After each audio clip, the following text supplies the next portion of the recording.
Public বুঝে গেছে আমরা নেতারা যে কত বড় খাঙ্কির পোলা।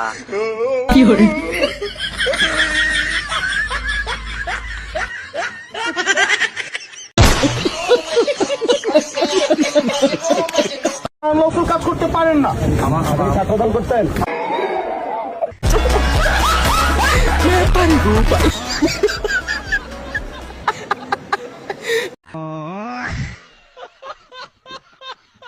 চব্বিশে যখন আপনারা আন্দোলন করছিলেন এভাবে পুলিশি আসলে বাধা দেওয়া হচ্ছিল, এটা কি পুনরাবৃত্তি হচ্ছে কিনা? অবশ্যই। কে এসেছে কে এসেছে কি করছে কি করছে এসেছে। আমাদের পুরো দলটার প্রতিষ্ঠাতাই যে মুক্তিযোদ্ধা, এই দলের সবচেয়ে বেশি সেক্টর কমান্ডার এবং মুক্তিযোদ্ধা।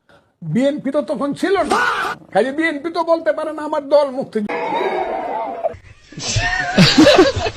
এরা 16-17 বছরে শেখ হাসিনা একটা চুলও বাঁকা করতে পারে নাই। হ্যাঁ, আজকে সব সৈনিক একদম খাড়ায় গেছে, এক একজন সবগুলা চুল খাড়ায় গেছে। এখন পারলে শেখ হাসিনাকে সরাইতি, তখন তো এক একটা ধান খেতে লুকায় ছিলি, ট্রাকটা সরাইতে পারিস নাই। নাসিরউদ্দিন পাটোয়ারি কে? তোর বাপ। Who are you, Masu Naziruddin Patori? তোর মহারাজি গাইস, তোর বাপ কেডা?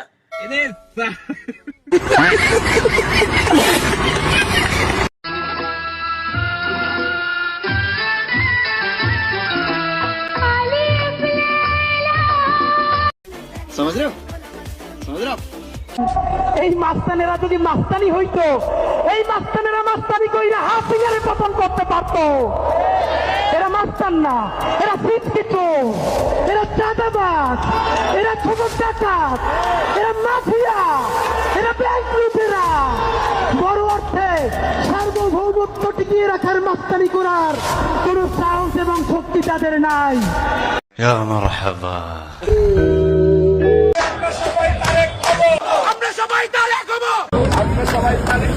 আরে বাইন যুদ্ধ আগে মানুষ।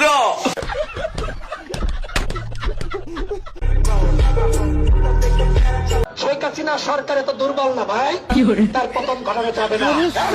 দিকে তাকিয়ে থেকে, চীনের দিকে তাকিয়ে থেকে, ইউরোপের দিকে তাকিয়ে থেকে শেখ হাসিনার পতন ঘটানো যাবে না। আজকে তারা ফাঁকা ওয়াজ দিচ্ছে, এইসব ফাঁকা ওয়াজে বিএনপি সরকারের পতন হবে না, এইসব ফাঁকা ওয়াজে বিএনপি সরকারের পতন হবে না।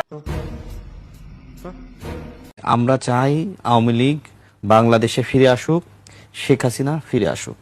শোনেন, শেখ হাসিনা যদি বাংলাদেশে ফিরে আসে, আমি রাশেদ খান বিমানবন্দরে যাব ফুলের তোড়া হাতে তাকে রিসিভ করার জন্য। আমি রাশেদ খান যাব। একটা প্রেক্ষাপটে হয়তো আওয়ামী লীগের পতন হয়েছে, কিন্তু শেখ মুজিব তার কিন্তু পতন হয়নি। তার প্রাসঙ্গিকতা বাংলাদেশে এখনো পর্যন্ত রয়েছে।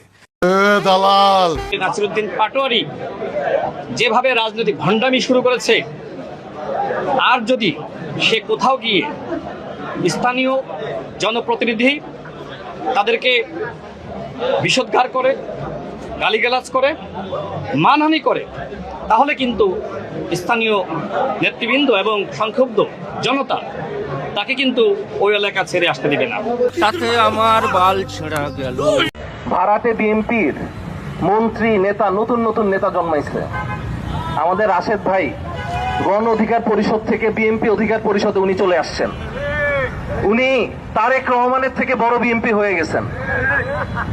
আপনি ভাই যা শুরু করছেন, কয়দিন পর মানুষ আপনাকে 2 পায়ে হাঁটতে দেখবে না, দেখবে আপনি 4 পায়ে হাঁটতেছেন।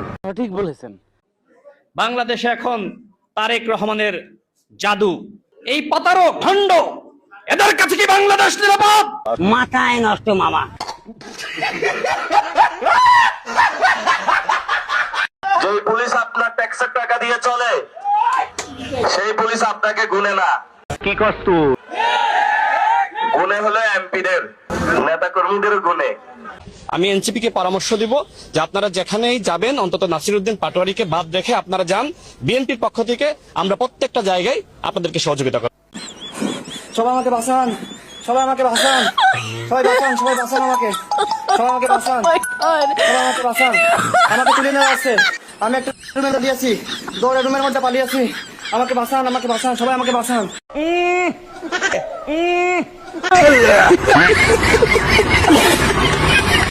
রাশেদ খানকে অ্যাসাইনমেন্ট দিয়েছে, আচ্ছা মতন উল্টাপাল্টা বলবা, যদি এটাতে 100 মার্ক পাও তাহলে আমি তোমাকে আমার জুতা টানার দায়িত্ব দিব।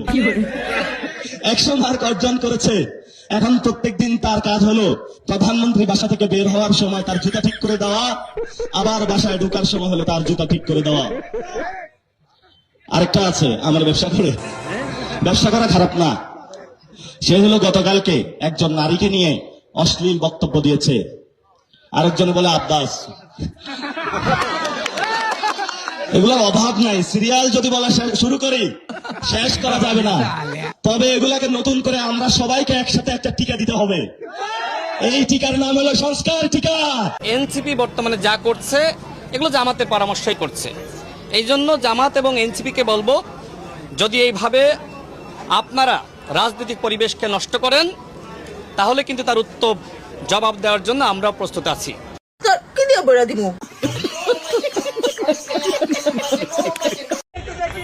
জিয়া